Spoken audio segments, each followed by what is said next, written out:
Bonjour à tous, c'est Johara Gemma, Entraineuse de chien. Maintenant, comprendre le chien. Hello everyone, this is Johara Gemma. Today on Understanding Dogs, I will be talking about what is an emotional support animal. So I know there's been a lot of talk about this, about the emotional support animal. So basically, an emotional support animal is a pet, usually a dog, but I have seen in many cases where there's cats that can be emotional support pets, even a turkey. Yeah, I saw that, even a turkey. So, uh, whatever for everybody. I believe as long as the animal, your pet, is well behaved, that's the most important thing. But I will be talking about that in a second. So let's go back to what is an emotional support animal. So usually, like I said, it's a dog. So the way you get to have your emotional support animal, the best way to do this is through a letter from your mental health provider, so your therapist, psychiatrist, and so on. So this would be, with this letter, you can go ahead and you could bring your dog anywhere with you where dogs are usually not allowed. So let's say you moved to an apartment complex where they don't allow dogs.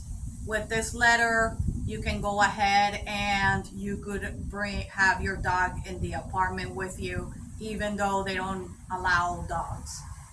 Also, this would be for if you want to bring your dog to work with you. You can go ahead with this letter, you can go ahead and bring your dog with you. So basically would be for anybody who is really depressed, so your dog will give you comfort so you're not as depressed. Usually this is why people seek this, the emotional support pet. So anyway, the reason that I wanted to talk about this is because now we are in the summertime, kids are out of school, so I know a lot of you are going to be traveling. So there's been a lot of issues with emotional support pets and airlines. So it is really important for you to do some research and make sure that the airline you're going to fly is pet friendly. That's number one. Number two, make sure that the airline does accept your emotional support pet. So make sure that you ask beforehand and you go ahead and ask what documents you need to provide. Usually it takes like 48 hours for them to accept it or deny it. So you want to make sure that you do this ahead in advance. So you want to go ahead and ask them about this. Also, it's really important that when you're traveling, you ask them also about a designated area where your dog can relieve itself. This is also really important. I would recommend also try to reduce the amount of water. Don't give them too much water. I mean that's common sense, because if you give your dog too much water right before the flight, accidents can happen. So I recommend also try to take them to relieve themselves right before you board that plane. So if this pet friendly place, which usually if they are pet friendly airlines, they would usually have this. So this is really important to check with them. Make sure that you can go ahead and bring your dog with you. Also, you probably will need to get a seat for your dog. So sometimes they don't charge extra, sometimes they could do, the price could be around 200, 250, $300. So that's something also you need to figure out your dog's sitting. So now with all this being said, it's really important your dog also has his vaccinations up to date, if, because they will be asking you about that. So now that you got all this figured out, the most important thing is that a lot of you overlook, because everybody's like really excited about bringing their dogs with them on the trip. So a lot of things that you guys overlook at is your dog has to be well behaved, because remember, you're putting a lot of stress on your dog when you're bringing him into a situation like this. Just think about it for a second. This is a place where it's the airport is really crowded, a lot of people, a lot of different sounds. So that's number one. And number two, once they get inside that airplane, it's going to be really crowded and really cramped up in there. A lot of people there. Everybody, sitting like this. So cramped up. So make sure that your dog is well behaved. So I recommend before you do this, prepare 3 months before. I would say go ahead and start getting your dog ready. So it would be probably taking your dog, I would say, on rides with you in the car.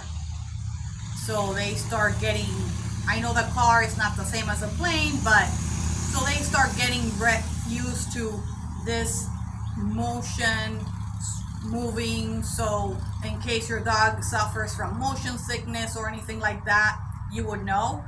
So I recommend, in many cases, you don't want to feed them like right before they get in the car or in the plane, because some dogs do get motion sickness just like people do. So probably you want to feed them like an hour, I would say 2 hours before you take them on that ride in your car or in the plane. And also, like I said, it's important you control the amount of water. Don't give them too much water. All right, so also start taking them to places that are crowded.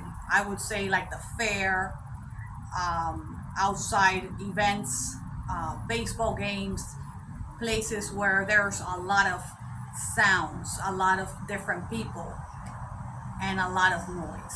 So this way your dog starts seeing that as something normal, and don't freak out when they start seeing all these people and other dogs that might be there as well. All right, so that's the key. You always want to go ahead and you want to be prepared for situations like this. All right, so another thing that a lot of you have been asking, well, what about service dogs? So there is a difference between the emotional support animal and the service dog. All right, so I wanted to go ahead and explain that. So the emotional support animal, another thing, people can go ahead and pet him if they like. All right, so of course I recommend, especially to children, go ahead and always ask and make sure the dog is comfortable when you pet him. So always ask. All right, so I recommend anybody, grown up, an adult, a child is going to pet a dog, don't ever, under any circumstances, go like this. Because when you go like this, your dog is over here. You are overpowering your dog. Your dog, because you're up here and your dog is down there. So if you go like that, your dog is going to see that as aggression. So never pet them like that. Just go down to their level, go down and be at their level, and then pet them here, all right, in the chest. That's what you want to do. You don't want to pet them in the head. All right, I know that's what everybody tends to do. Well, that's something you don't want to do. You don't want to pet them in the head. All right, because that could be a sign that they could see you as being aggressive, even though you're not being aggressive. But make sure that you go down to their level and you pet them here in the chest. All right, so that's emotional support animal. So now I wanted to go ahead and explain what a service dog is. So a service dog is usually usually are big dogs, of course, like a German Shepherd is what you see the most, a golden retriever, big dogs, but it could also be a small dog as well. So the service dog is, again, you're gonna need a letter from your doctor. So this would be, a service dog would be usually to help people with a disability. All right. So if if the person cannot see, so usually you would see this dog, and this type of dog, the service dog, you do not pet him. You're not supposed to pet him. All right, so because it's a working dog. So that's the word. Service dog is called service dog because it is a working dog. So it's helping its owner who has a disability, whatever it is. If it's epilepsy, the dog will let them know, and they'll go ahead and the owner will lay down because they're expecting they're gonna have an epileptic attack. For diabetes, for many things, people have a service dog. So again, this is for a disability. Also for people that cannot walk, they also have a service dog because the service dog will get things out of the refrigerator for them. These are just examples.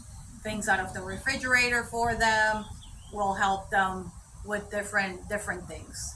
So that is the difference between a service dog and an emotional support pet. All right. So, well, I hope my information has been helpful to you all. Abonne-toi et suis-moi, Facebook, Instagram, YouTube, and TikTok. Subscribe and follow me on Facebook, Instagram, YouTube, and TikTok. Peace, paz, au revoir.